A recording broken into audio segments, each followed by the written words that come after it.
Hello दोस्तों। एक लड़की थी निशा नाम की। वो बहुत गरीब फैमिली से बिलोंग करती थी। उसके पापा ट्रक ड्राइवर थे। उसकी 3 बहनें थी। कैसे भी गुजर बसर हो रहा था। निशा सभी भाई बहनों में सबसे बड़ी थी। निशा पढ़ने में भी अच्छी थी। वह सरकारी स्कूल से इंटर करके ग्रेजुएशन कर रही थी। उसके पापा बहुत शराब पीते थे और उसकी मम्मी को मारते भी थे। निशा बहुत नफरत करती थी अपने पापा से। निशा अपने ऊपर सारी जिम्मेदारियां ले ली। वह ट्यूशन भी देने लगी दूसरे बच्चों को। इसी तरह एक दिन ट्यूशन देने गई एक लड़के के घर। वहाँ पर 3-4 लड़के आते थे पढ़ने के लिए, उसी की उम्र के। उनमें से एक लड़का उससे प्यार करने लगा।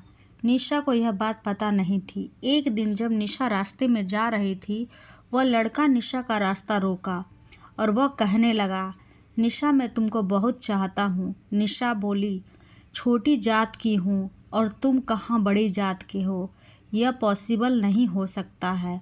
रवि बोला, नहीं ऐसा कोई बात नहीं है, मैं तुमसे बहुत प्यार करता हूँ, मैं तुमसे ही शादी करूँगा। निशा भी मन ही मन में उसको चाहने लगी।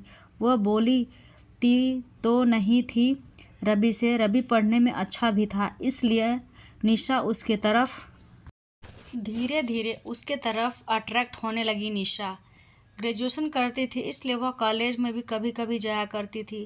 कॉलेज में भी उसकी 4-5 फ्रेंड थी, जिससे उस लड़के के बारे में वो बताया करती थी। वह कहती थी कि वह लड़का मुझे बहुत प्यार करता है और मेरा बहुत ख्याल रखता है। वह पढ़ने में भी अच्छा है। अब उससे जब भी पढ़ाने जाती थी, उससे मिलती थी और एक दूसरे से प्रेम का इजहार भी कर दिए। निशा बहुत खुश रहने लगी। एक दिन निशा के लिए एक रिश्ता आया जो बनारस से था। लड़का एक ड्राइवर था। उसकी माँ सफाई कर्मी में काम करती थी। उसका खुद का बनारस में घर भी था। लड़का ठीक ही ठाक था।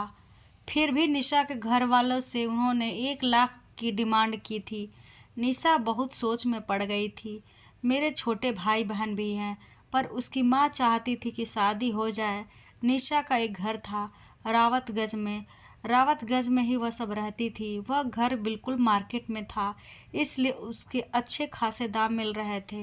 बेचना तो नहीं चाहते थे लोग घर। शादी के लिए वह घर बेच दिए। इधर रवि निशा का वेट करता रहा।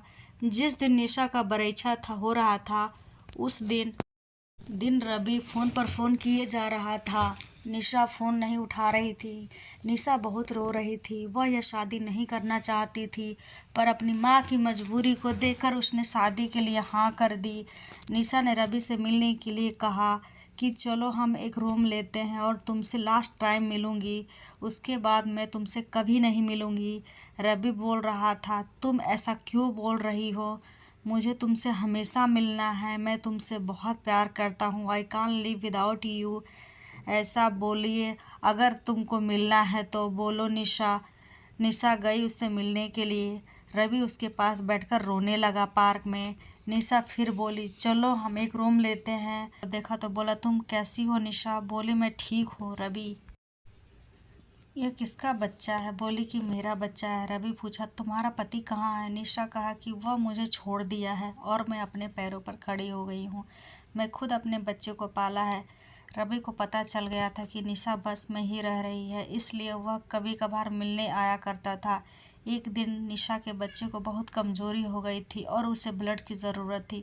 इस समय रवि आया हुआ था। इत्तेफाक से रवि बोला कि नहीं, मेरा ब्लड ले लो। निशा बोली, नहीं, इंतज़ाम कर लूँगी। रवि बोल, नहीं, मेरा ले लो।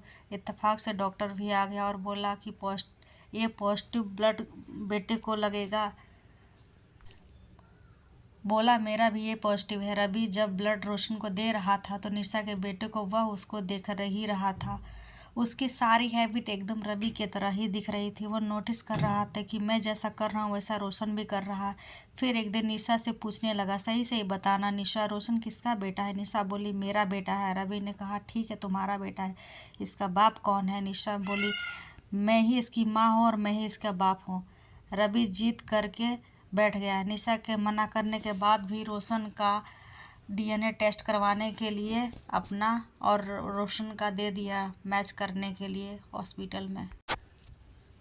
रवि और रोशन का डीएनए मैच हो गया। रोशन बहुत खुश हुआ कि मेरा कोई औलाद नहीं थी, अब मेरा औलाद है रोशन, मेरा बेटा है। वह निशा से गया और बोला, निशा तुमने झूठ क्यों बोला? निशा बोली, नहीं ये मेरा बेटा है, यह मेरे जिगर का टुकड़ा है। रवि बोला, तुम मुझे मेरा बेटा दे दो। निशा बोली, मैं इसके लिए इतना सारा इल्ज़ाम बर्दाश्त किया है, तुम्हें कैसे दे दूँ? रवि ने बोला, तुम मुझसे शादी कर लो। निशा बोली, मैं तुमसे शादी नहीं कर सकती, मुझे ऐसे ही जीना है अपने बच्चे के लिए। निशा इतना कुछ कह दिया कि रवि को पछतावा हो रहा था कि मैंने कुछ नहीं हूँ, यह सच में निशा का ही बेटा है। निशा अपने बेटे के साथ पूरी ज़िंदगी काटने के लगी। जब रोशन बड़ा हुआ तो उसकी शादी भी अच्छे धूमधाम से कर दी। अब वह, उसकी बहू और रोशन बहुत खुशी से रहते हैं। दोस्तों, अगर आपको ये वीडियो अच्छी लगी है तो मेरे चैनल को सब्सक्राइब करें, लाइक करें, शेयर करें, कमेंट करें। इस कहानी से ही सीख मिलती है कि हमें कभी गलत कदम नहीं उठाना चाहिए और माँ बाप जो करते हैं वो सही करते हैं। हमें अपने जज्बातों पर कंट्रोल रखना चाहिए। Thank you for watching.